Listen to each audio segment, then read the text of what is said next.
Alright guys, back with this week's videos for Chapter 5. Chapter 5 will cover accounts receivables and sales. So accounts receivables are used when there are sales made on credit, meaning that you provide a good or a service to a customer or a client. That customer says, hey, I'll pay you at the end of the month. Usually the terms are 10 days, 15 days, 30 days. But the way that transaction works is if we do the sale or we provide the service for the customer, what we're going to do is we're going to credit. Our credit is going to be sales revenue or revenue.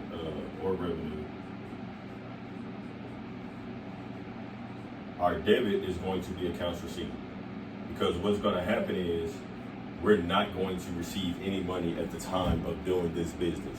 I think there's an illustration in the book where they use an example of $500. The way that would look is you would debit, your debit is still AR 500, your credit is sales 500.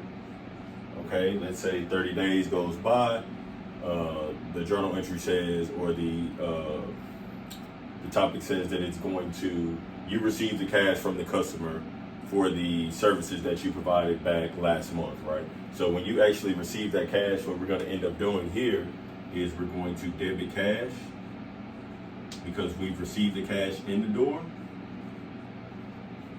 for 500, and then we are going to credit AR for 500.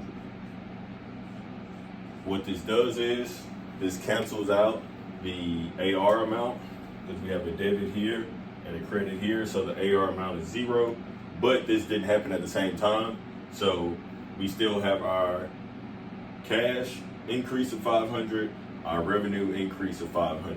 Just depends on how the work is actually done. So anytime you see that a payment was, work was done and we received payment on account, that means that we do not touch cash. That means that we debit AR, because we did not receive the actual cash yet. At a later date, we will receive that cash.